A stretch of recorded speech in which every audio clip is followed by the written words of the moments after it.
Print মিডিয়ার জগতে এই দেশের মানুষের সবচেয়ে আস্থা এবং ভালোবাসার প্রতীক ছিল এবং অধিকার আদায়ের আন্দোলনে যে গুরুত্বপূর্ণ ভূমিকা রাখতো আমার দেশ। মানে এটা বলার মধ্যেই একটা আসলে ভালোবাসা কাজ করতো। আমি ব্যক্তিগতভাবে নিজেও আমার দেশ পত্রিকার একজন খুবই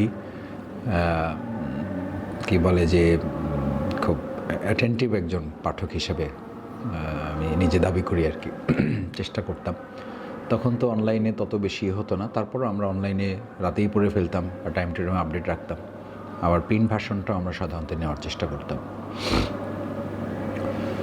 তো সঙ্গত কারণেই ফ্যাসিস্ট সরকার সবসময় জনগণের অধিকার কণ্ঠরোধ করার জন্য, এটা আওয়ামী লীগের চারিত্রিক একটা বৈশিষ্ট্য। এটা তার বাবাও করেছে। বাকশাল কায়েমের জন্য তারা নির্দিষ্ট কয়েকটা পত্রিকা বাদে সবগুলোকে তারা বন্ধ করে দিয়েছিল। বলা যায় যে এটা তাদের ধারাবাহিকতা, এটা আর একটা ভার্সন ছিল আওয়ামী লীগের। বাকশালই ছিল বাংলাদেশে বিগত 15 বছর। এটা আধুনিক ভার্সনে একটা বাকশাল ছিল। ডিজিটাল সিকিউরিটি আইন করেছে। এরকম নানান কিছু করার মধ্য দিয়ে বিশেষ করে আমার দেশ পত্রিকা যখন যুদ্ধাপরাধের তথাকথিত যুদ্ধাপরাধের বিচার এবং তথাকথিত ট্রাইব্যুনাল তারা করেছিল, আন্তর্জাতিক ট্রাইব্যুনাল নাম দিয়ে, যে মানবতা বিরোধী অপরাধের বিচারের জন্য। মূলত তাদের টার্গেট ছিল জামাত নেতৃবৃন্দকে, সৎযোগ্য, দক্ষ এবং দেশপ্রেমিক নেতৃবৃন্দকে হত্যা করা।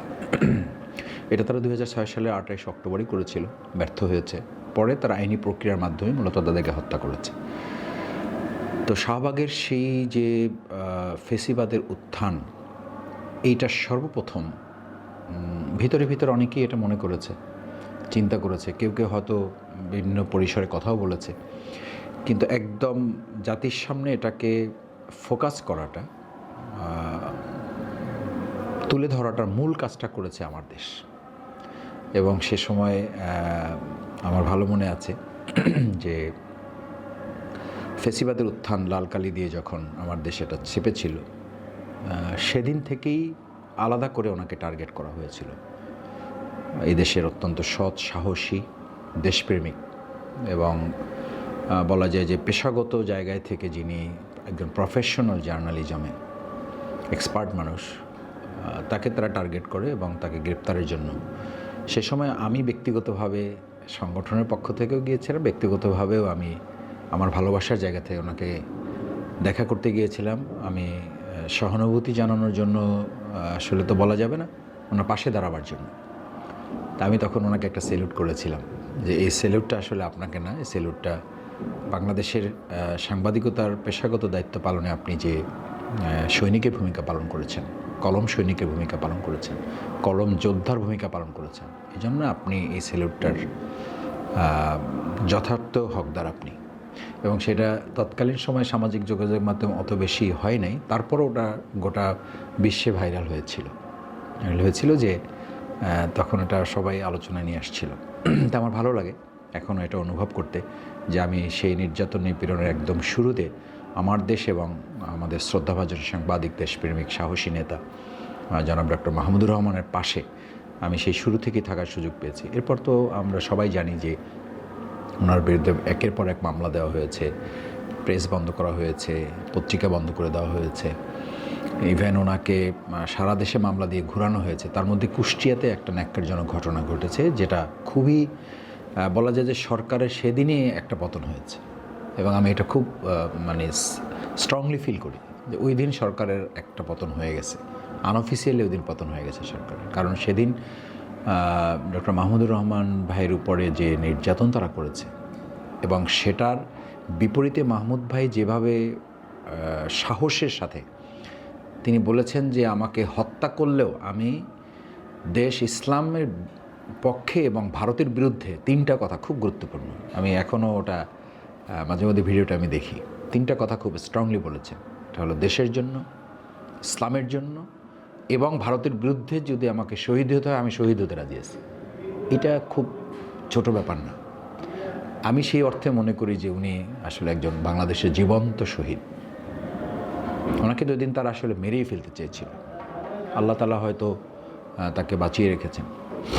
এই জন্য আমি বর্তমান প্রেক্ষাপটে এই জুলাই আগস্টের গণঅভ্যুত্থান পরবর্তী যে নতুন বাংলাদেশ আমরা পেয়েছি। এই নতুন বাংলাদেশে আমি আশা করি যে আমার দেশ পাশাপাশি আরও যে সকল মিডিয়াগুলো বন্ধ করা হয়েছিল সবগুলোই তার মহিমায় স্বমহিমায় আবার এগুলো জাতির কাছে ফিরে আসবে।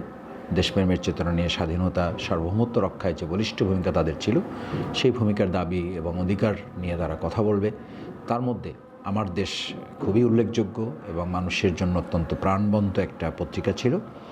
আমি সেই পত্রিকা আগামী 22 তারিখ আসছে, আমি শুনেছি, খোঁজখবর রাখি, মাহমুদ ভাইয়ের সাথেও মাঝে মধ্যে আমার কথা হয়। আমরা অপেক্ষমান আছি আসলে অধীর আগ্রহে যে এই পত্রিকাটি আমরা হাতে পাবো, আবার পড়বো, আমার দেশ লেখা থাকবে, এই স্পিরিটটা আমরা ধারণ করব। তো সেটার জন্য আমি আল্লাহ তাআলার কাছেও দোয়া করছি, আল্লাহ যেন এটার পথ চলাটাকে আগের যে কোনো সময়ের তুলনায় আরও বেশি নাগরিকের অধিকার, নাগরিকের ভালোবাসা, মানুষের ভালোবাসা নিয়ে এটাকে আরও সামনের দিকে পথ চলাটা শানিত হয় এবং গতিশীল হয়।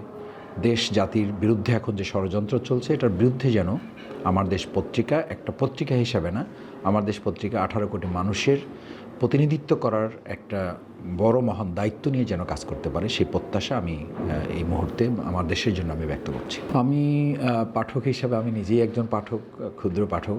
আমি আশা করব যে আমার দেশের প্রতি আসলে আমি এই নামটা যতবার বলি ততবার আমার মধ্যে এক ধরনের শিহরণ হয় যে আমার দেশ।